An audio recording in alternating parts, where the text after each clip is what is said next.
Welcome to another episode of Two Ales and Hockey Tales with Wally. And today I'm so excited to have on. He is my first non-teammate on the show other than Yashis Raghu Kumar, who didn't play hockey. So this is the first hockey player, non-teammate. He is the first active pro hockey player to come out as bisexual, a 26-year-old from Red Hill, England, currently a member of the Manchester Storm. And he played 4 years for the Brayhead clan, where we played against each other. We just determined, but we both didn't remember it. Zach Sullivan, how are you doing today? Yeah, I'm good, thank you. Great intro. I think I might have to get on the Manchester PR guys to have that kind of intro every game. But no, I'm good. How are you? Good. Well, I could tell you're a bit of a fan favorite there, because I just saw when I did my research before this that there's some kind of Sully show some coming out.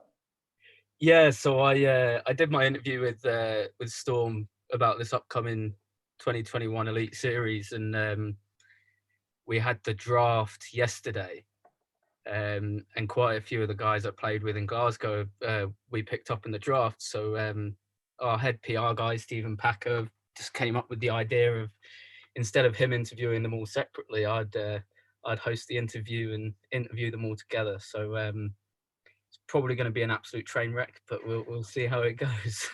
Oh, I'm sure it'll be fine. So actually, that was one of the first topics I wanted to get into, is because it did just happen, and that's why I think this is the perfect time to have you on the pod. Is I don't really understand the whole return to play in the UK. I know my favorite team, the Cardiff Devils, are not playing. However, Todd was running the draft, and my old teammate with the best tattoo in the league, Ben Bounds, went first overall to, hold on, I know it, Nottingham, right? He's Yep. now a Panther, not a Devil. Yep. Very strange times, eh? So how's that all working? Yeah, so it's Sport England have basically granted money to the Elite League, so that explains why Belfast, Cardiff and the Scottish teams aren't playing. And then Guildford Flames opted out. So we're left with the four: Manchester Storm, who I play for, Nottingham Panthers, Sheffield Steelers and Coventry Blaze. And yeah, they did, like you said, they did a draft yesterday. Bouncy went first overall, which I don't think was much of a surprise for anyone. But yeah, it's each team had 5 protected players that were associated with the club, so I was lucky enough to be protected. And then everyone else who kind of, there was a form released, an intent to play if you were interested in playing, and I think there were only over 80, 75, 80 applicants, so there were a lot of players to choose from, and the coaches just kind of built their team from the draft. And as you said, with the Sully show, a few of my teammates have come back. My ex-teammates have joined the Storm, so yeah, we're looking forward to get going, and all our group chats, we're getting the band back together and we're going again, so it should be good fun. Well, that's yeah, that's starting this podcast. It's all the stuff I missed: the group chats, the text messages, the camaraderie with the guys. And through this pandemic, you guys really haven't had anything to play. So I think it's great that they've come up with a way for the British players to somehow make some money during this, because I know there's been a lot of guys sitting on their hands through this. And I mean, when you're a hockey player, you got to make money, and there hasn't been any games played. There hasn't been any fans. It's got to been really hard. Yeah, I mean, I'm lucky enough. My mum owns a children's nursery in Surrey, so I've been able to work there and kind of help out my mum. We've been open all the way through lockdowns, and it's been tough some days, but no, it's good to be able to help out. But I know some guys were considering getting a job Tesco's, stacking shelves and things like that. So it's yeah, we're all really grateful that we've got some hockey. Quite a few of us are playing in the Spring Cup going on at the moment in the EIHL, which is a league below ours. And again, we're just grateful we can get on the ice and play the sport that we love to play. I don't think, with how this year's gone, we were expecting to play any hockey, so it was going to be an interesting Team GB camp and World Championships if we weren't going to get on the ice. So how many games are you guys playing, and is it still like a playoff weekend? I didn't really look into how much hockey will be played? That's a really good question. Not one I know the answer to. I know there are 26 games in total. Well, I think there are 26 games in total. A best of 3 semi-final, playoff, and then a final. That's, Okay. I think, right. Yeah, no, that's I don't know much Kind of about player it. So. that turns up and we're playing Sheffield today. Okay, great. Cool. So basically, Manchester could protect their British players that were already on their roster, right? Correct? So, yeah. Okay. So then all the Devils are free agents. So would Mark Richardson have been in the draft, or if he's in Germany, he's not in it? Richie didn't. I know Richie really well. Get on with him really well as well. Really good guy. Unbelievable D-man as well. I think you'll incredible. Oh yeah, he's incredible. Yeah, he didn't put himself into the draft, so I think he was planning on staying in Germany because I think the playoffs are starting soon. So I think he's staying over there. I haven't spoken to him in a while, but he didn't put his name in. There were 2 or 3 big names that didn't go in. So Richie being one, Ben O'Connor being another, and Robert Farmer being the third, were the 3 names that were kind of people like, oh, that's a shame they're not going to be playing. But obviously, family comes first. Yeah, that Ben O'Connor, he's a slick D-man, that guy, man. We used to get into it a little bit, but he was with the Steelers, man. That was the one team I just despised the orange team, man. Just how ugly their jerseys are, their pants, everything about them. They got orange helmets now as well. Well, and now Matthew Myers is going to be dressed like that, falling on the ice. My goodness, that's tough.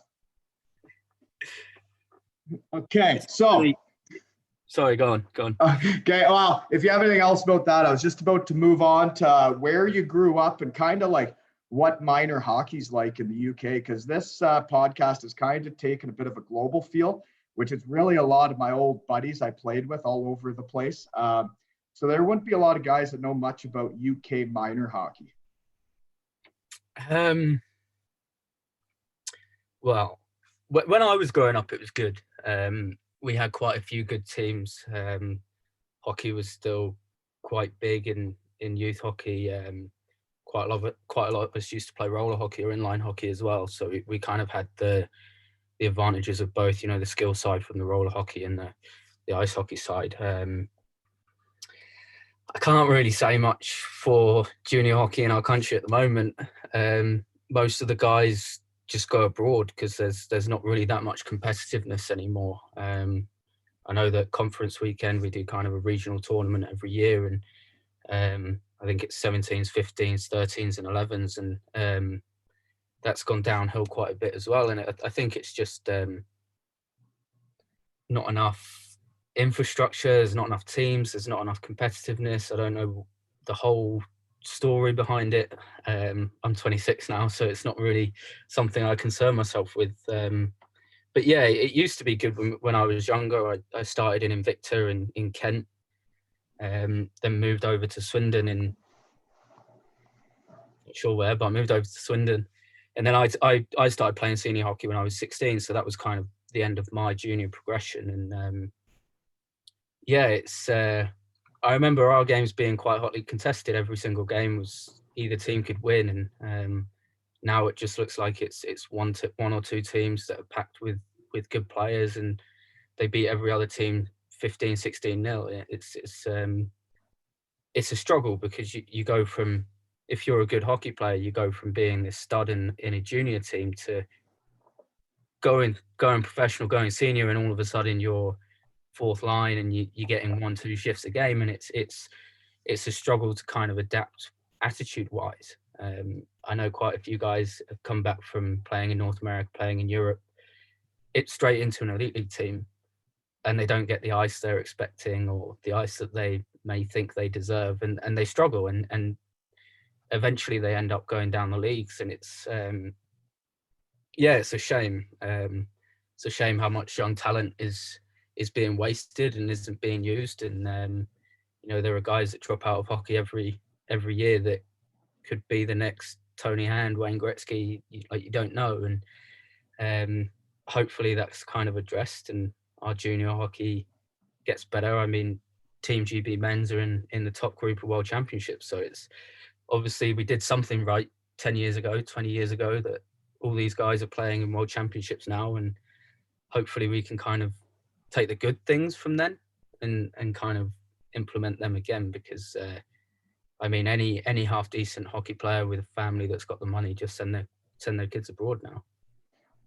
Yeah, like the reason I'm interested also is because I'm coaching minor hockey. My son's into it. So when I talk to people that live abroad, it's interesting because some countries are getting a lot better at hockey. And there's an age group there. There's a nucleus for the UK team with Richie, Bouncy. There was Clarkey from Nottingham. Like there was a real nucleus of really good players from Great Britain, and they've worked their way up to the top level. And I was thinking, like, hopefully that success would breed more kids wanting to be hockey players, and there would be more hockey players that you could improve the minor hockey there, because you're right. Like I saw what Cardiff was like when I first got there. It's improved a lot based on the success the teams had. So hopefully as a whole in Great Britain, the men's team, and Ben Bounds, nice tattoo, who's coming on next week, he says, we'll see if that's true. But anyways, it would be nice to see the UK start snowballing and like becoming better, because like you've seen it with the States, you've seen it with all these other countries that they're improving, and the UK has an age group that were, and whether or not there's still kids coming up like that. I know that Liam Kirk is supposed to be pretty good, right?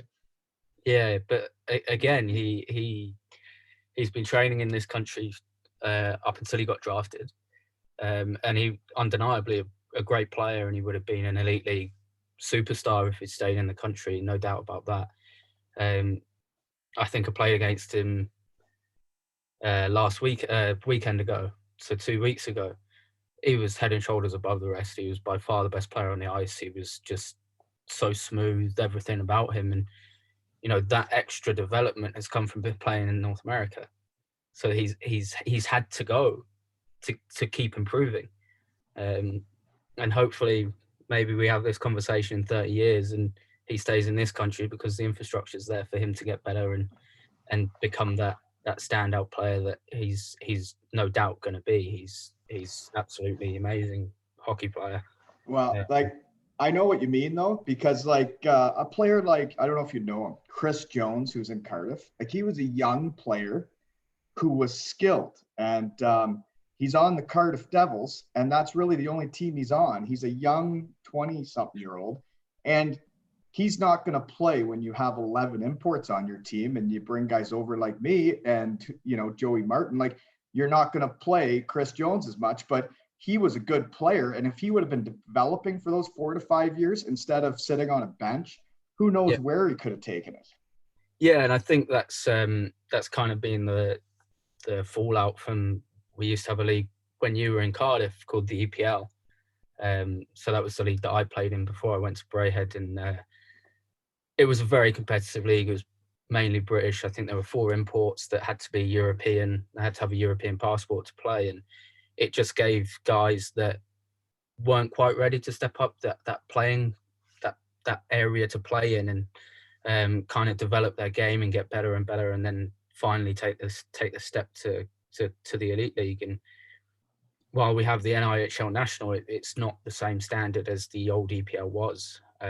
So where you had the EPL to the elite league was a step, and it was a big step.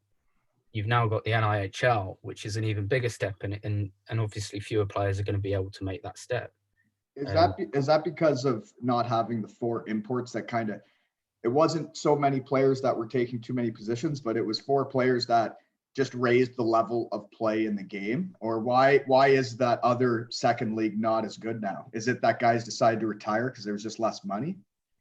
I don't think it was a money thing. I think the EPL folded because of money in the end, and then kind of the teams that were in the EPL made this EIHL national. I think it was more the kind of age group that you were saying earlier, the Ben Bounds age group, the Mark Richardson age group. We're getting to the point where they were like, right, they've got children, they've got families, they've got houses, and they took the decision to retire. And then you've lost that age group, which was, these guys that played for GB were the best of that age group. You still have all the guys under them that weren't quite as good, but still very good hockey players. And I think kind of they retired and it was kind of put over to a younger age group. And not to bash an entire generation, but I don't think I think it's rare now to find a young player with determination to make it on his own. I think more and more younger players are waiting for that call up rather than working to get it. Yeah, like you see that even in the business world now. Like I'm in the real world and you see the different age groups and the different work ethics. I think that is not just in hockey. Yeah, I'm lucky enough to be playing in Romford in London Raiders at the moment. And there's a kid there that we get on the ice at 7:30 for practice. He's on the ice at 6. We get off at 9. He's on the ice till 9:30, and we drafted him in the Elite Series, Ben Solder, and he's got that attitude. I was talking to one of the guys I played with in Invicta when I was much younger, and he said he's got a great attitude. And I said I would have loved to have that attitude when I was his age. I'm under no illusions. I don't have the drive that some players do. I know what I do well and I know what I don't do well. But just that work ethic is just admirable, especially in such a young guy. He's only 20 years old and he's got that desire, which is just rare to see now. Well, it's interesting, especially once you've been done for 5 years. Like you see that type of work ethic. Some guys may go a little too crazy where their careers don't last as long because they're too crazy. But then you see the guys like Mark Richardson, who we've discussed enough, but like his professionalism, his diet, the way he takes care of himself, like that is why I get injured having a fart now or getting out of bed, is because I didn't take care of myself. I didn't do the cold tubs. I wasn't eating the things he was eating. I was more enjoying the whole part of being a hockey player. And that's why he's still playing and probably looks like he's 10 years younger than me. And that's why there's a select few that are still playing and most of us are done. And you see the guys that are still going and you're like, those were the guys that were warming up before practice, that were stretching before practice, that were into nutrition before everybody else was. And they're the ones that are still there. Yeah, I mean, I'm sure they're the ones that get the most chirps aimed their way as well. But yeah, like you say, the guys that look after their body the best are the guys that are going to have the best and longest careers. Sidney Crosby is probably a good example. He probably does all the nutrition stuff and the warm up and the cool down and everything that he knows he needs to do to keep playing at that level. And if he didn't, then he might not still be playing at that level. So I think with all the kind of advances we've had, there's not really an excuse. There's not really an excuse not to warm up, not to cool down, not to eat the right things. There's hundreds of thousands of experts out there now. You can we have a PT in Manchester, which we didn't have a full-time physio when I first went to Greyhead. So it's all these progressions are made so that we can play the sport longer and we can play the sport better. And if you're not taking advantage of those, the only person you have to blame is yourself. Well, and that's when I was coming up, it was more the exercising. Like when I was coming up, it was like Olympic lifting, as heavy as you could possibly lift, where guys were all getting injured and nobody really knew what they were doing, but everybody knew you had to get stronger. And then by the end of my career, it was all about like movement and motion and flexibility, and everybody was leaner and not looking like football players, or not soccer players, like North American football players is what I'm getting at. Yeah. So anyways, that's how it was back in my day. And I know it's changed like crazy. But the one thing I got here, since we're going through your career, is we've kind of mentioned it, but we talked about breaking into pro. And like in Europe, it's not just in the UK, but in Germany, you get called up to like the men's team, like to the professional team at a young age or the senior team. So how did that work for you Yeah. over So, there? like I said, I was playing in Swindon when I was 15. I turned 16, and I spoke to the owner of Swindon, and he said, we don't want to take you on at this time, which was fine. It's his team, it's his choice, and there were a couple of guys on the team that were better than me that would have been in my spot. And I spoke to the head coach in Invicta where I started playing hockey, and he was more than happy to have me on board. Unfortunately, that year, one of my best friends also passed away, so I did play under 18s level for Guildford, so I could qualify to play for the regional tournament that we have every year. But yeah, it was kind of, I turned 16, and it was, I kind of sat down with my parents, and it was, where do I go from here? I've kind of done everything juniors. We'd won the league, we'd won playoffs, and it was kind of, what's the next progression? And we kind of decided that it was senior hockey, and spoke to a few of my old coaches, and they agreed. And yeah, I was lucky enough to go back to where I started playing hockey and play senior hockey for them. And kind of the year after, there was a little fallout in Slough Jets. And the coach phoned me and said, we want to have you as our sixth D-man. We don't have one at the moment. What And league's that? that was, so I went to the old ENL, which was the third league in Invicta. Okay. And then Slough was the EPL, the old EPL, so the second league.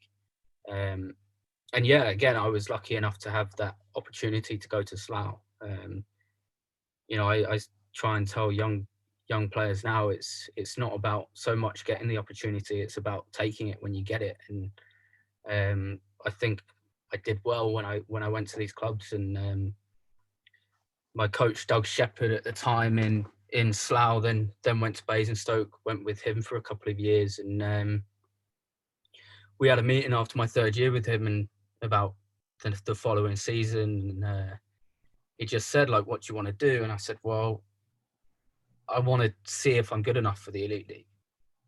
I was 19, 20 years old, and I said, I don't want to look back at when I'm 25 and say, I wish I'd given it a go. And his response was, I was expecting an argument with him. He was expecting him to say, you need another year, you need another 2 years, and me to say this, that, and the other. And he just looked at me and said, all right, where do you want to go?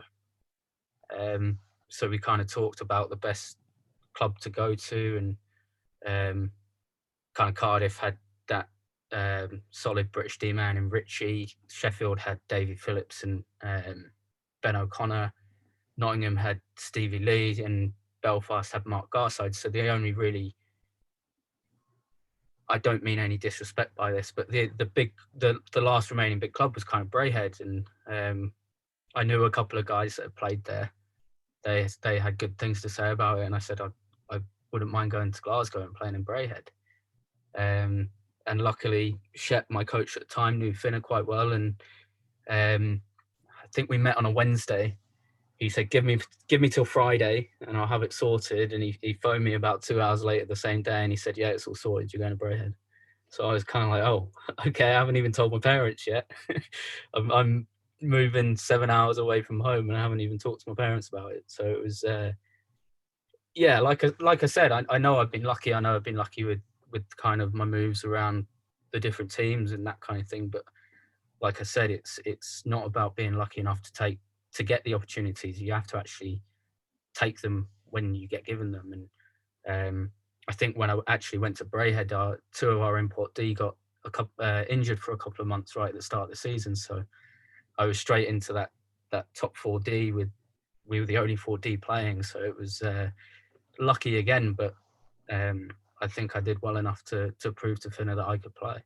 Well, when you explain when like there's only, say a handful of, we call them the bigger clubs, which are the teams that are realistically fighting for the trophies each year. There are some other teams that can get in there and win a Challenge Cup or a playoff championship, but the actual Elite League championship, there's a select few that are fighting for that each year. And it does change the odd year, but realistically, it's pretty much the same. And when you explain how competitive that market is as a GB defenseman, when realistically these teams are trying to bring over their top 4D are usually imports unless you have a Mark Richardson. It's got to be really hard, especially when if there were younger kids knocking on the door. Like there's only say a handful of really good jobs in that league for defensemen, let alone the forwards and the goalies. Like it's just as competitive for you guys as it is for us coming over, right? Yeah, I mean, like I was talking to our goalie in Romford who put his name in for this Elite Series draft, and I mean, it's hard as a British player to break into the Elite League. They brought in an under-23 rule last year. They changed it to an under-25 rule this year to kind of get more young guys coming up.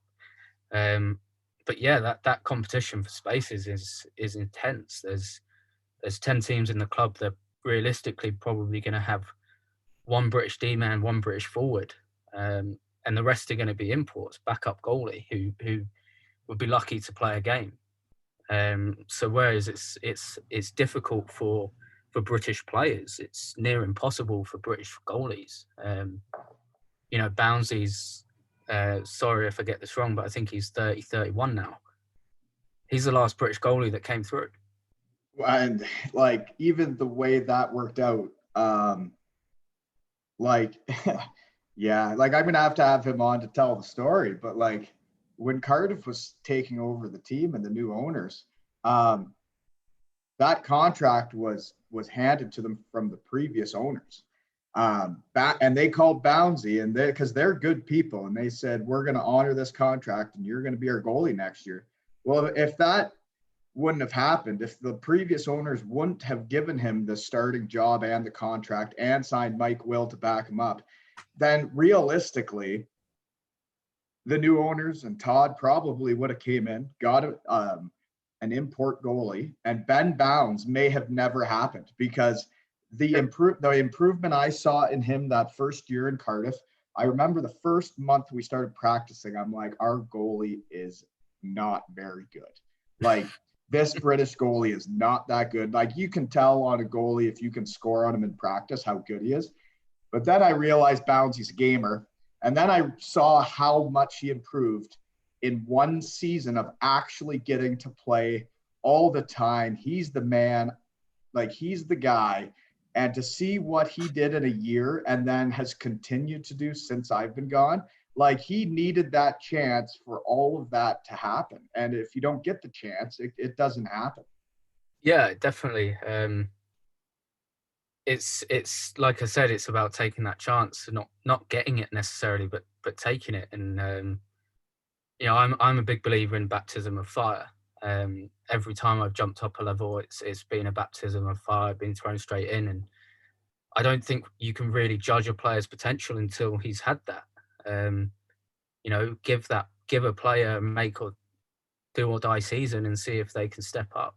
It's all well and good having the scouts going out and hearing about them from other teammates and coaches, but you know, you never really know if someone's good enough until they played.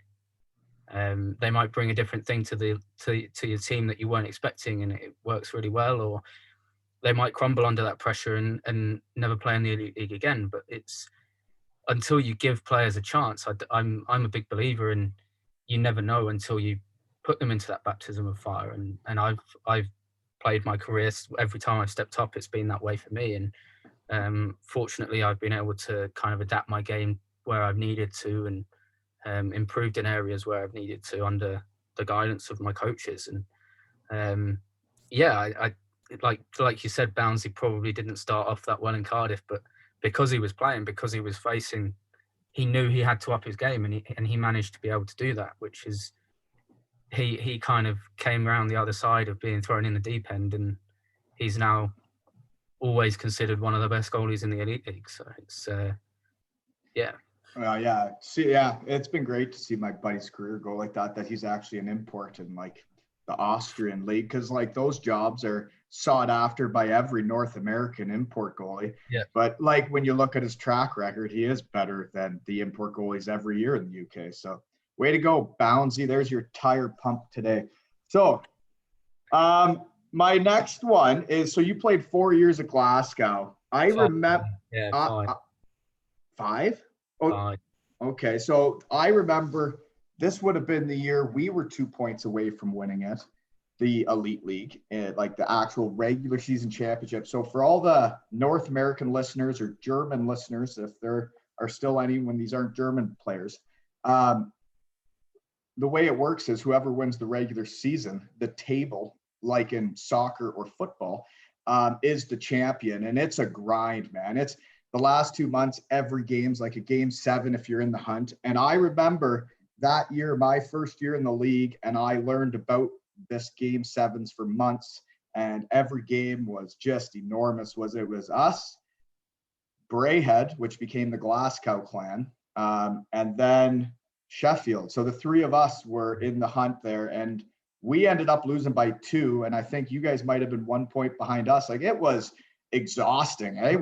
I remember the last week. I think we might have lost to you guys over the weekend, and that meant we were a point behind Sheffield if we both won out. And then Sheffield went to Edinburgh, and Edinburgh were not the best team in the league. They usually prop the table up, and Sheffield lost to Edinburgh. So we were kind of sat there going like, oh my God, like if we win the rest of our games, we win the season. Like, this is insane. Like, we thought we were done. We were like, right, we'll finish second, fine. Like, it's been a great year. We've done well. Nobody expected us to do that well. And then our next game was Edinburgh. Went to Edinburgh. I think we outshot them something like 65 to 14 and lost 2-1. And so it was Sheffield back in the driving seat. So they lost on Wednesday, we lost on Saturday, and I think all three of us won out. So it was 2 points between first and third, and we were sat there going, how did we lose this game? We outshot them more than 3 times and only scored 1 goal. Wow, like we had a different situation in Cardiff. So we beat Sheffield in the Challenge Cup mid-season 2-1. And then we all really celebrated hard because we weren't supposed to win anything that year. We weren't even supposed to be good. It was the owner's first year, and we were all new on the team. And then we win the Challenge Cup, and we really got after it, we'll say, that night. And then we played Sheffield again on the Wednesday and lost 11-1. So that was 2 points we gave them. And then actually my memory is not as good as a lot of players, I realize, but we lost a game 2-1 to them or 3-1 to them at the end of the season, and that clinched it for them, and they won the Elite League. So we can blame it on having fun, the Challenge Cup night, but realistically, it was the last game. Like, if we would have won that game, that's the one we had to win. Like, when you win a Challenge Cup, you got to have fun. Like, you only win so many championships in your lifetime. Like, if you don't have fun that night, that just because you play again 3 nights later, like, when do you really celebrate with the boys, right? Yeah, so one of my best friends is Craig Peacock, who was in the Belfast Championship winning team. They won the league in January.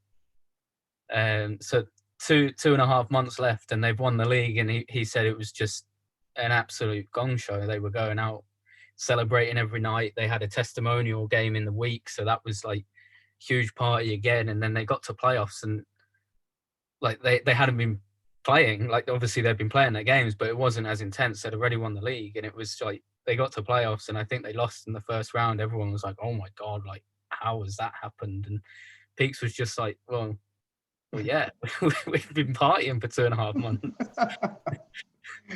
Some of the stories that happen in pro hockey are great. But like, when you win, like, you won, like, you have to celebrate it. Like, I still hear the GM in Cardiff talk about how we blew the league because we had fun that night. But what if we wouldn't have won the league and we didn't have fun that night? Like, it was one night. Like, come on, man. You had all the rest of the season to mix in and one more win. Okay, that's my bad attitude, baby. Here we go. Next part is, so you played the 5 years at Braehead. So then you finally make a switch, which I think I know has some ties to Cardiff, because Finner was your coach, Ryan Finnerty, which I don't really know very well, but I played against him, and he was part of Cardiff before I got there. Yeah, so you kind of went with them, right? Yeah, he was in Cardiff playing, and then I think he went to Sheffield as player coach, and then stepped back and just became coach. Went to Braehead. I joined in his second year. Um, I had 3 years with him in Glasgow. Absolutely hated him my first 2 years. Couldn't stand him. After my second year, we actually had a phone call because I was considering leaving and dropping back down because I didn't get on with him that much. Then my third year, absolutely loved him. Got on with him really well. And yeah, he got let go the day before our award ceremony. So we had, you know that we have an award ceremony at the end of every season, and they released it on social media that he'd been released as head coach the day before the award ceremony. So it was kind of like us as a team, we were kind of like, okay, like this is a send off for Finner. Like forget about the club. Like Finner's been here for 4 years. He's done really well. He's taken Glasgow from a team that was just getting into playoffs to a team that was looking at trying to win the league, trying to win a trophy, and third, fourth place every season. So that was definitely the weirdest awards night we've ever had. And yeah, we went through.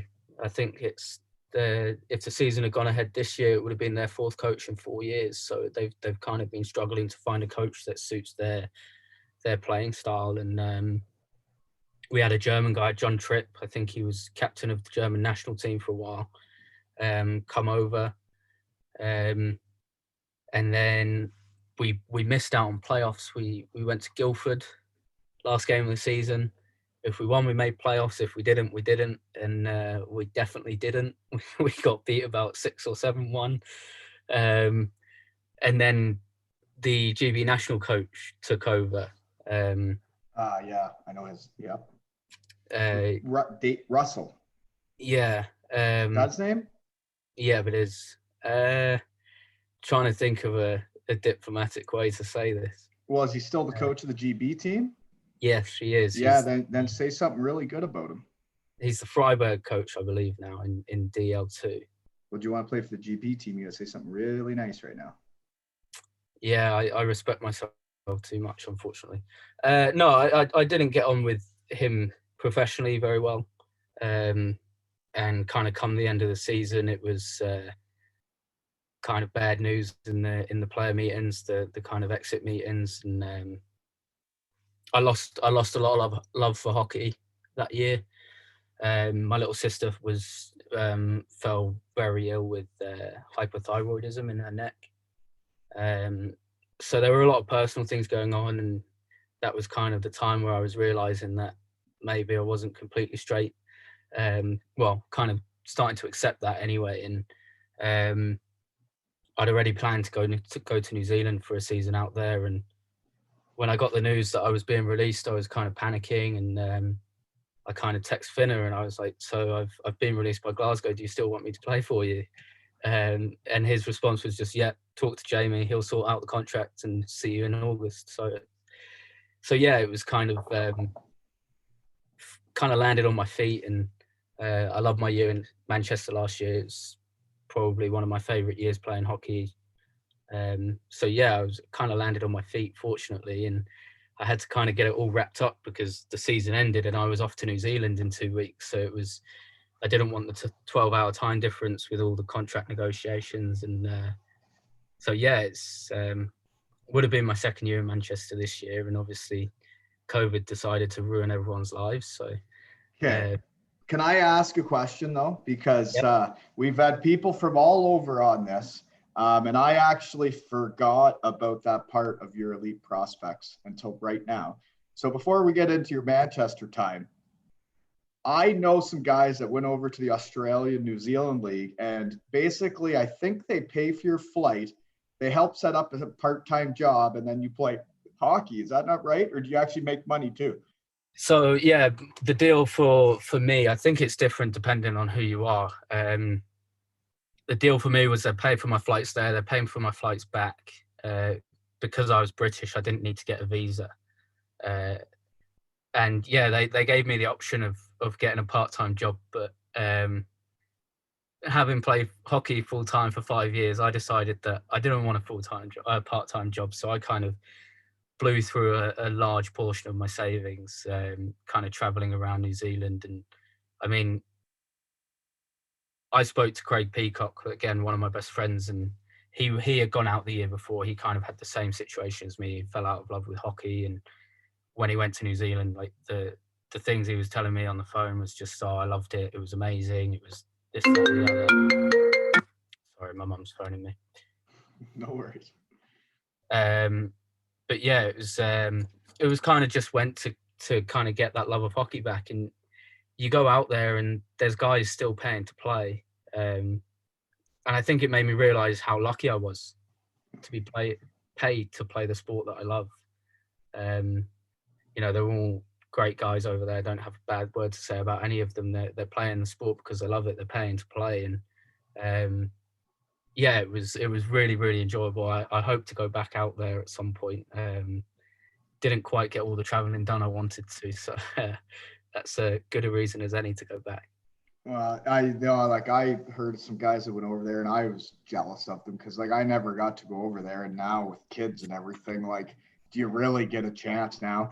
I highly doubt it, but I think it's great that you go and do stuff like that. So now you go to Manchester, which is just like the big blue tent in Cardiff, because I've been there. I've hid in the bathroom of the locker room for over an hour, covered in dirt, dressed like a Viking to do a pregame speech for the boys, because we had to win the last 2 games of the regular season to be the champions of the Elite League the year I'm hurt. And then we also needed help. I think we needed Sheffield to lose a game. So I decided to go to Manchester and do a pregame speech the first night of that weekend to make sure that we still have a chance to win it the last game of the season. So I've been to the Manchester Arena a few times. It's a nice spot, just like the big blue tent. I wouldn't call it an arena. I think it's great, man. I love that stuff. Like the new arenas, like Sheffield, there's no personality in that arena. It is just big and empty. That's the big thing that we were key on all the way through the season. You know, it's we train there every day, so we're used to it. We're used to kind of like the not state of the art surroundings, and we know that these arena teams are going to come in. They're used to their arenas, and we play that way. We play a gritty kind of style. We grind teams down, and it's not the nicest arena to go to, but in my opinion, it's one of the best arenas to play in, because when the fans get going, it just echoes and echoes, and it gets so loud. I think we'll probably get onto it at some point, but the Pride night game when we played Dundee at home, it was like a Premier League game. It was just non-stop noise, and without a doubt, that it's a cliche, but without a doubt, those fans just spur you on. They become that 6th player behind you, and it's just when they get going, because you're getting going, it just snowballs, and you start playing better and better. Well, we did the exact same thing. The exact same thing in Cardiff. When we went there, like, man, you win a few games, then all of a sudden they're selling out. Like, if those teams in those little arenas, if they start having success, you can fill those places really quickly, and then it's a whole different experience. But you're right. It is time to get into basically why I am so proud of you, and I'm so interested in your story, because I think in life, you got to be yourself. You got to be you. I got to be Wally, which, before I do this podcast, before I come on, because I never would have put myself out there like this and told some of the stories that I tell on here now. Like, you got to be yourself. You only live once, right? So here we go. This was why I reached out to you as my first non-teammate to come on the pod. This was Pride weekend in the UK, so 2020, I believe, right? Just before the pandemic? Yeah, January 2020. So this was the tweet from Zach. With this being the first ever EIHL Pride weekend, I feel now is the best time to speak about what I've known for many years. I've battled with mental health problems over the issue, and with the support, understanding, and acceptance from my family, friends, and teammates, I finally feel ready to say I'm bisexual. I have never been more proud to wear a jersey before, especially one that celebrates all gender identities and sexualities. So Man, congratulations for being yourself, letting everybody know. Like, there's got to be so many guys in the hockey world that aren't being true to themselves, and it takes a guy like you to say, hey, I am, before anybody else will come out, right? Like, it's got to be hard for a lot of people. Yeah, I mean, like I said in my tweet, it was actually quite stressful because at first I was trying to get it in the 140 Twitter characters, and it was just I couldn't find a way to do it. And I was on the phone to my two best friends, Craig Peacock and Josh Greaveson, pretty much from that Wednesday to the Thursday to the Sunday every day. Like, how do I word this? How do I do it? I don't want to get it wrong. I want it to be concise. I want it to be clear. So that was quite stressful. But yeah, it's like I said, I've battled with mental health problems. It hasn't been easy, and it kind of took me probably the worst game in my professional career to realise that I needed to address it. We went to Nottingham and midweek game, and the team would have done better if I didn't go to Nottingham. I think I was -4 in a 4-goal night and couldn't make a tape pass to save my life. And we'd actually just watched the Aaron Hernandez documentary on Netflix, which he kind of went through the same kind of thing. And obviously he snapped and everything happened. And I kind of related to it and when I don't want to get to that stage. I like my life. I like the friends I have. I like my teammates. And it just kind of made me realize. And I remember texting Josh, my best friend, and kind of being, can you call me tomorrow? I need to talk to you. And we ended up talking over text. And I just kind of told him, and he was like, well, yeah, I knew you weren't. I knew there was something going on, like things you've said in the past and the way you act and stuff like that. And that kind of, I didn't care anymore. We played Glasgow the next night, and Peaks plays for Glasgow. And I texted him when they were on the bus on the way down. I was like, can I talk to you after the game? Like, I need to talk to you about something. And he was like, doesn't bother me. I love you even more now you've told me. Like, it doesn't change a thing. And like I said to you before we came on, like, they're the two people in the world that know me the best. And like, if one of them's known or had suspicions for this long and we've still been best friends and the other doesn't care at all, what right does anyone else have to judge me? That was kind of my as soon as I told them, it was just, who cares? It's not a big thing. It's not as big as I was making it in my head. And you always build up these negative reactions, like people aren't going to talk to you ever again. And but yeah, I kind of slowly started telling my teammates, and they were all really supportive about it. And it kind of got to that Pride weekend, and it was announced, and all the fans, yeah, go for it. How long before was it that you talked to your close friends then, before you started letting your teammates know? Like, you're saying the Pride Week was coming up, but like, how far before that? Yeah, so the game in Nottingham that I was talking about was November 2019. And then I spoke to my best friends, and then we had a team Christmas event that we were asked to go to. And I remember taking Tyson Fawcett, one of my teammates at the time, to the airport to meet his family. And I just kind of says, like, oh, I've had to rearrange my date from Tuesday to Monday because we've got this Christmas event. And he was like, oh, where did you meet her? Did you meet her on Instagram? Did you meet her on Tinder? Like, all this kind of stuff. And I was like, I met him on Hinge, a dating app. And he was like, him? Cool, whatever. And then that was the first teammate I told. I hang around with them pretty much every day. We used to go to the gym together, everything like that, and live together. So it was that was the first teammate I told pretty much a week or so after. And he was just like, he was taken aback a little bit, and then he went, cool, whatever. But yeah, it was quite a funny interaction with Fossey. Just because I think the timelines are quite funny here. Just me starting this podcast, which has it's not even close to, I guess I don't even know what to say, like the balls you had to have to come out like you did. Like for me to start this podcast, I was all nervous because I was like, I don't really want to put myself out there like that. But right around when you're having those conversations was when in Cardiff, there was a Wally night for me 5 years later. And I took my top off in this crowd and I was spray painted as Joey Martin, the GOAT. So, yeah, I realized a few times in my life I didn't care what people think, and you gotta have fun and you gotta live life, man, right? Like that's what it's all about.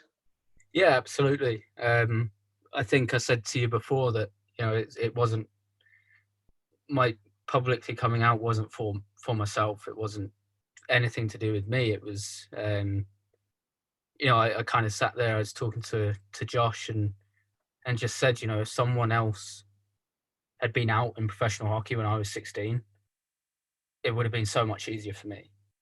And I think that was kind of the biggest thing. I've always been asked if I was ready to come out in January. The answer is 100% no. I wasn't ready.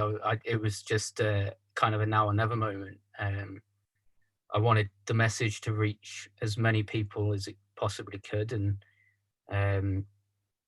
I was hoping that the Elite League and all the teams would get behind it and share and spread the message. And yeah, it's like I said, if 16-year-old me had a role model to look up to and someone to reach out to if they were going through the same thing, then I think that it definitely wouldn't have taken me 10, 11 years to do what I've done. And that was the big thing for me. Like you said, there are people that aren't being true to themselves, and that's fine. They're on their own journeys and they're working out within themselves. And it was just for me, if I could just help one person anywhere in the world, doesn't matter if it's UK hockey or nothing to do with hockey at all, then I've used my short time in the limelight being an Elite League player with that kind of slightly raised social media platform to do some good. Because at the end of the day, we play hockey for 10, 15, 20 years, and then the next generation comes through and we're all forgotten about. So it was for me, it was just doing something good with the time and the kind of raised platform I had, and trying to help someone who may or may not be going through the same thing somewhere else in the world. And if I've done that, then I'm happy. All the fame and the publicity isn't for me. I'm not a particularly outgoing guy, so if I've helped one person, then it's mission accomplished. So yeah. Well, I think there's no doubt. I know beforehand you said there was a younger guy in North America that's made the decision at a young age to do it. And it takes, I guess, trailblazers like you that to be true to themselves and like not pretend to be somebody they're not just to keep their job, just to play hockey. Like it is just a job. There's and it only lasts for a certain amount of time. But the thing is nobody on any of the teams, if you're willing to block the shot at the end of the game, if I got blown up in the middle of the ice and you were right there, and I know for sure that you would come fight for me if we were wearing the same colors. Like that's what hockey is. It has nothing to do with what people want to do away from the rink. If you show up ready to play hockey and you're ready to block the shot for me and help win the team, nobody cares what anybody does away from the rink, because it's a brotherhood when you show up and everybody is in it together. And then there's teams where they're not, and those are the teams that win, right? Yeah, I mean, it was for me. Like I kind of tweeted it. I drafted the tweet on my Twitter the night before because otherwise I would have chickened out and not done it. Told all my friends I was going to tweet at 10, so I couldn't back out. And then kind of hit the tweet button, and I was just sat watching. I wasn't even watching TV. The TV was on in the background, and I was just sat on the sofa in the house. And one of my teammates came in the living room, and he's like, "How are you feeling?" And I was like, "I feel like I need a hug." He gave me a big hug, and it was just business as usual. And And the same thing when I went to the rink that day, you know, the tweet had blown up, my Instagram had blown up, and I kind of walked in the rink to get ready for the game, and a couple of guys gave me a pat on the back, said good job, and then it was just business as usual. And it was, for me, that was just perfect, because it wasn't, I hadn't changed. To them, I was still the same teammate, still the same person. But I would have absolutely hated if they'd come up to me and started treating me differently and pandering to me and stuff like that. And it just wasn't anything like that. It was, all right, you're bisexual, great, good for you, well done for coming out, let's start playing hockey again. So yeah, it was the kind of reaction from my teammates was perfect in every sense of the word, because it was just, well done, you've done it, like, we got hockey to play now, which is exactly what I wanted. It was, didn't want any kind of media attention or any special attention from my teammates. So they kudos to them for reacting the way they did. Yeah, no, I think it's awesome. That's why I wanted to have you on, because like, I'm proud of you. I think it's incredible. I think you're going to help other people. Yeah, like the people that say, well, you know, well, the room might be different or this or that, like, hockey players are hockey players, right? Like, we're there. Yeah, right. I don't know if you've heard of Brock McGillis. Oh, sorry. Yeah, no, when we were writing to each other at the start of this, so Brock McGillis was actually on my junior B team, and I've never talked to him again because in the middle of the season, he got injured or something and he quit and left. And then that year we ended up winning the championship, and I've never heard of him. I never heard of him again for like 10 years. And then he came out like that. But like, I was on his team in high school, and Yeah. I didn't know, and I wouldn't care. Yeah, well, he said he did a LGBT talk at a high school in North America, and one of the one of the students kind of said, like, isn't that weird that you're gay and you're in a changing room full of guys? And Brock's response was just like, are you a hockey player? And the guy was like, yeah. He was like, do you have a sister? He was like, yeah. He's like, well, wouldn't it be weird if you crushed on your sister? And he was like, well, that's different. And he's like, well, no, it's not. Hockey's a family. You go into that room at the beginning of the season and you're 20 strangers, and you come out at the end of the season and you're a brotherhood. You're all brothers. You jump in front of a bus for one of your teammates. And I think that's that's something that's really unique to ice hockey, and it's something that I have always loved. I've always loved that part of the game. And you know, whether you come back and play on the same team again next year, or you go your separate ways, you always keep in touch with those teammates that you've shared special moments with. And I think that's a huge part of the game that it's almost forgotten about with all this bravado and fighting and all that kind of thing. I think the biggest thing about hockey which makes it work is that brotherhood in the dressing room. You got to have 20 guys that will fight for each other. Yeah, no, and like the hockey world is kind of like living in a tiny town like I do now, like in little Kincardine, Ontario. Like, if you're not a good person, you get weeded out pretty quickly in the hockey world.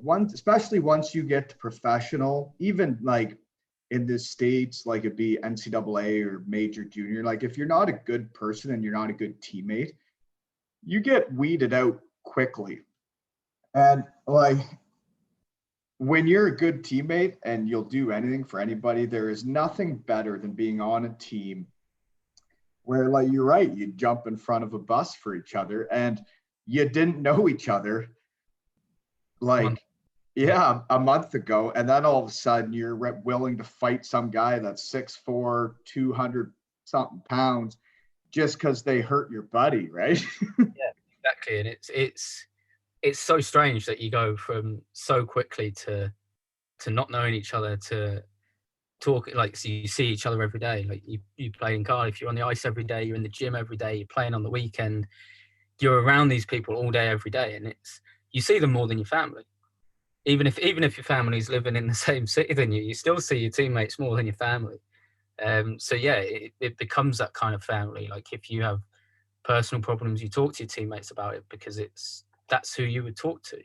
And I think that's the other thing that's kind of come out of what I've done is that the Bell Let's Talk movement, that the mental health movement, ice hockey's leading the way.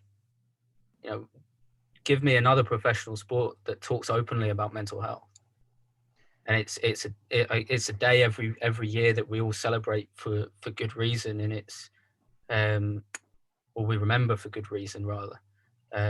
But we're open about it because you're depressed or you have any mental health issues. If anything, it brings the team closer together. And I kind of noticed that after my announcement that we were so much closer together. We were sharing my experience together.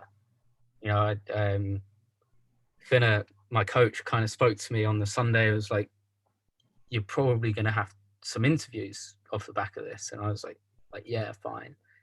And the Monday came around. It was, we went out until about 7 o'clock in the morning after the game, as you do. Yep. And it got to about 11 and I hadn't had a call from Finna. So I was like, oh, maybe I don't have any interviews. Great. Like I don't like interviews. I don't really like putting myself out there. And then as soon as I thought that, Finna phoned me. It was like, well, BBC want to do 2 interviews with you and ITV want to do an interview with you. And I was just like, oh, okay. Like I did not expect it to get this big this quick. Like they're the 2 biggest news broadcasters in the UK. So yeah, it was kind of every time I went and did an interview, all the guys were like, oh, how was it? Like, did you see anyone you knew? Like any famous people in there, all that kind of stuff. And they made sure that they didn't treat me differently, but they made sure that I knew that they were there on my journey with me, which was really touching because it was, they all could have gone, yeah, that's great, brilliant. And then just left it and let me go on my way and kind of do what I've been doing for the last year. And they let me know that they were there. If I needed to talk to anyone about anything, they were there. And yeah, it was, like I said, their reaction was perfect in every sense of the word. And they made sure my feet remained firmly on the ground. Had a few chirps about being Mr. Worldwide, and the media, everyone wanted to talk to me and all this kind of thing. So I had a few interviews where I had to miss gym after practice, and they were like, oh, you're too good to go to the gym now, too much of a big deal, all that kind of stuff. So it was all like good natured and obviously like coming from the right place, but they let me know every day that they were really supportive of it, and it definitely made it much easier. That's the hockey world, and that's just the way it is. Like, you're right though, like you doing it, I think will change the future. I think more people will be more comfortable now that there's been others before them. So like like I've mentioned, I couldn't be prouder of you, because there's no other way to live. Like, you got to be yourself. Like, you only get to do it once. You may as well live. So I guess, what else do you got before we end this? Because like, other than that, the story, I don't know. I don't really have any other notes other than I'm going to be watching the results. I guess I doubt I'll be able to live stream, or if I'd even want to, but I'll always check the results of the games. I'm not sure who to cheer for this year. I know I will never cheer for the Steelers. I might be a Manchester Storm guy, just because of the arena. We're getting a lot of kind of other teams coming and supporting us. We've got a Glasgow contingent coming down, so we've kind of got the Glasgow fans on board. We got a couple of the Cardiff boys on with Ben Davies and Josh Batch. So Cardiff are kind of supporting us. So we've kind of got the biggest support behind us at the moment, which is very different to a normal season. We're the bad boys of the league. We're usually highest in the penalty minutes by a country mile. So it's Usually we're booed out of the stadium every night. So it'd be, although the fans aren't there to cheer us, it will, yeah, we look like we've got a lot of support at the moment. We're also the underdogs. You know, we finished, we were still battling for a playoff spot last year, whereas Nottingham and Sheffield were going for the league, and Coventry were making a late run, pushing for the league as well. So it's going to be interesting. I think a couple of guys were talking the other day about the budgets. You know, like we were saying earlier, you have the arena teams that have that bigger budget that they can afford to pay their players more money and therefore get a higher caliber of import in. And now it's a draft. Yeah, with the budget and the draft and everything like that, it's a very level playing field. And having spoken to the guys that we've drafted, I know most of them quite well, and we're looking forward to getting ready and kind of show what we can do. We're not going to be turning up and just stepping on the ice. We want to go and win it. So yeah, it's going to be. When Batchy shows up, okay. So when do you guys actually start skating? Well, I'm currently playing in London, playing for London Raiders in the EIHL Spring Cup, which ends, I think it's the 28th, Sunday the 28th of March. And we're due in Nottingham on the 29th. So that 29th is kind of like the induction day, because obviously we've got a COVID protocol in place. And so then you guys are just like in a bubble? Like you guys don't play in your arena? I don't know if you watched the draft. You probably didn't. Don't blame me. I looked at the Twitter after, kind of like the games. I look at the results after to see how my buddies did. Everyone drafted 7 guys that make up the 12 British players, because they had 5 protected. And then each team picked 2 or 3 guys as kind of like a taxi squad, kind of like the NHL have at the moment, in case of a failed COVID or getting injured or something like that. So everyone is turning up to camp. We've got a hotel room to ourselves, I hope.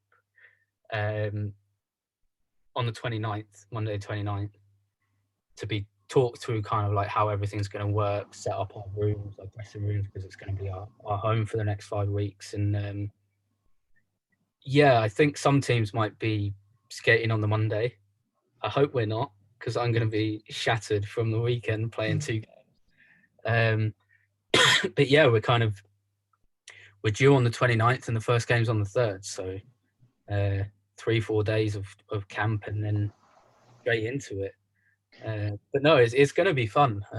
All the guys are excited, and kind of with this draft, obviously the fans get more excited because it's like something's happening. But the guys I know are like, oh, this is actually happening. Like it kind of sinks in that it's real and we're going to be playing soon. So it's yeah, everyone's really excited. Everyone's raring to go, and it's I think Woody and Peaks, the 2 Glasgow boys that are coming down, have got in touch with the personal trainer we used to have up there, and they're getting into game shape, ready to come down.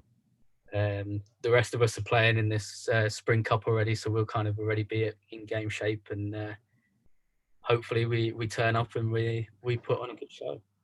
Yeah, it'll be exciting for everybody in the UK hockey scene to have hockey back, whether it's the Devils, who all the fans don't know who to cheer for, or like for everybody, like just to have hockey back, all the players. It's going to be great, man, because like when you show up in Nottingham for a playoff weekend, like all the fan support from all the different teams, it is quite not just the players, but the fans. They have a whole group of friends from different teams, and they all know each other, and they have a hoot every weekend, right?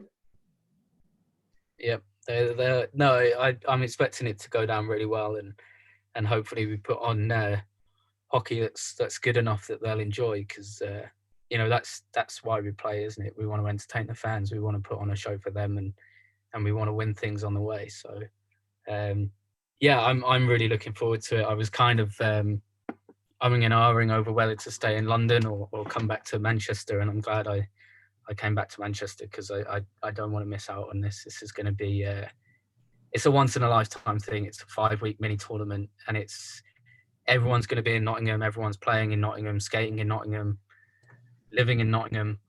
So it's gonna be it's gonna be so much fun. I've already had to order FIFA 21 and a new controller for my Xbox so we can play FIFA when we're there, and I think we're trying to get some kind of cross league FIFA tournament going, cross league NHL tournament going to kind of pass away the time in the hotel and things like that. So it's because everyone knows each other. Having played over here, it's a small community. Everyone knows each other. Everyone gets on mostly. Oh yeah, yeah. But then the games are going to start. Well, the games are going to start. You just got to remember that at some point, like, like you know, so Peacock's on your team, right? Is that what you said? So I'm saying, like, at some point, Josh Batch is going to slash Matthew Myers, and he's going to fall down like he always does. And then Josh Batch will get a penalty. And then it's like, well, hold on. Like, you guys are normally teammates. Like, so, Yeah. but the thing is once you guys get going and you're in different jerseys, it's just like men's league in Canada. Like, as soon as they put on different jerseys, they feel like they're playing for the pride of their whole family, the team. Like, these guys are nuts around here in men's hockey. So I can't imagine it'll be any different once everybody gets drafted and separated on teams here. Yeah, like you say, I think it's kind of like that initial excitement period. Everyone's going to be just happy to be there, and then, like you say, that first game's going to happen, and then everyone's going to go, "Oh, okay, like it's game time now. Let's put on our game faces. We're here for a reason." And yeah, it's no, I'm really looking forward to it. I haven't been this excited for hockey in a long time, and part of that's probably to do with Finna's recruitment in the draft. It's a lot of guys I know, and really looking forward to playing with again, and not having to play against them. But no, it's going to be a lot of fun, and it's been made very clear that it's precursor for GB camp as well. So anyone who wants to break into that squad, anyone that wants to make a name for themselves to go to Riga is obviously going to be trying their hardest to impress the Team GB coaches. So yeah, there's a lot on the line. It's not just wanting to win the series and the little playoffs at the end. It's a spot in your national team, which is everyone's dream growing up. So yeah, it's going to be competitive. It's going to get feisty. But that's why we play. Guys haven't played for a year. They've been wanting to play for nearly 13 months now. So it's going to be a lot of fun, definitely. Wow. Yeah, you're making me jealous because now what I do after 5 years out of the game is for competitive juices. I have to go down the street and kick the crap out of all the middle-aged men at pickleball. Yeah, so in the summers or springs, whatever, we'll go down and have a couple of beers and play pickleball, and that's what has to get my competitive juices flowing. So thank goodness I have a podcast because those guys are so sick of me getting so serious about pickleball.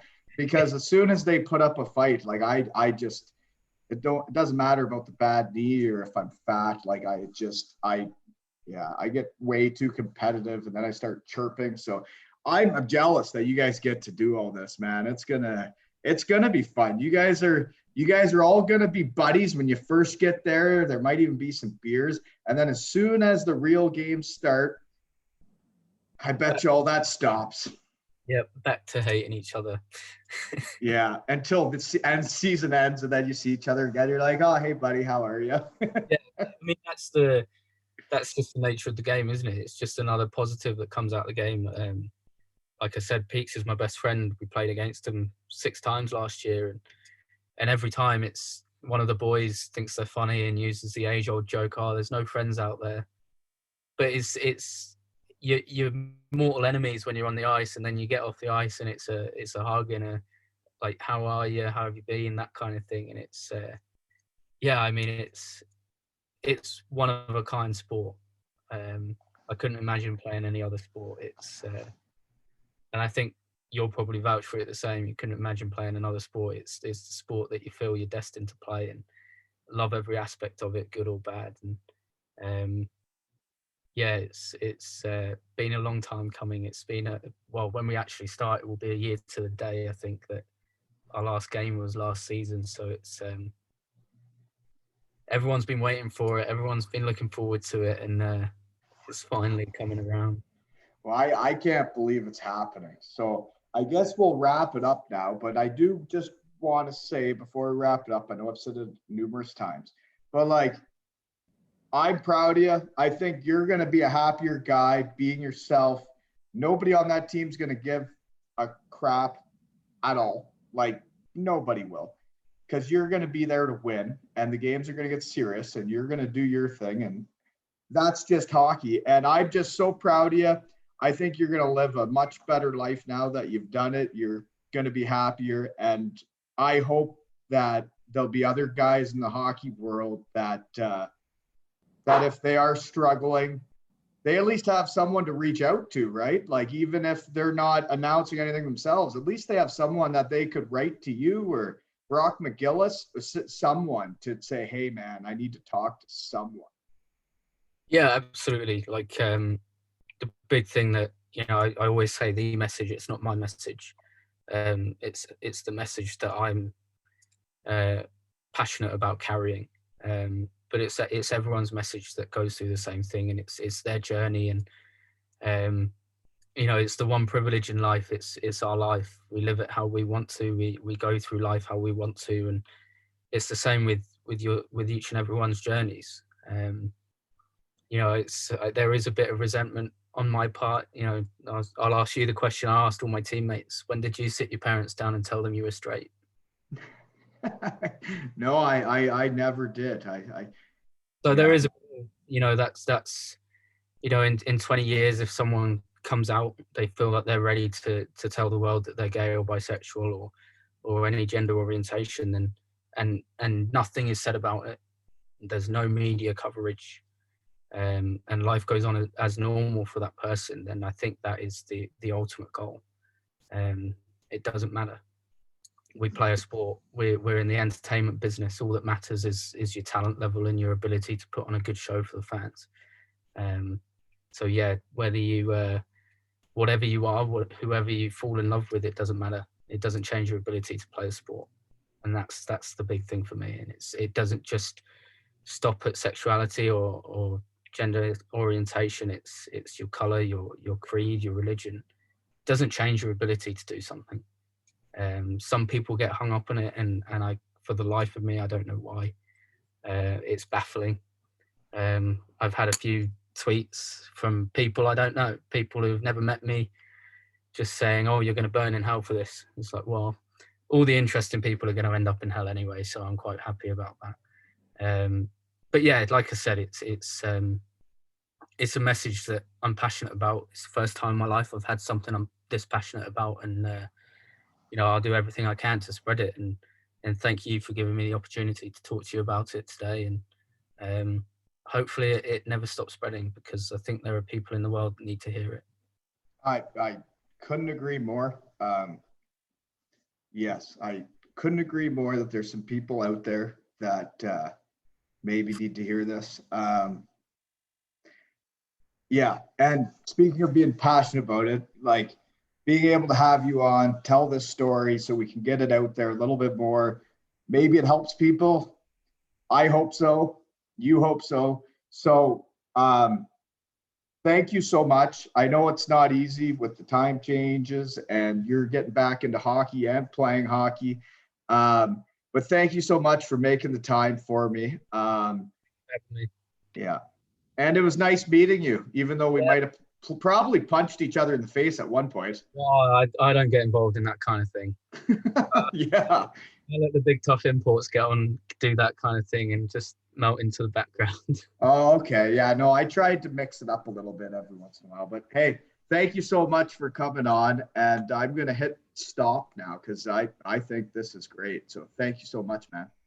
Cheers.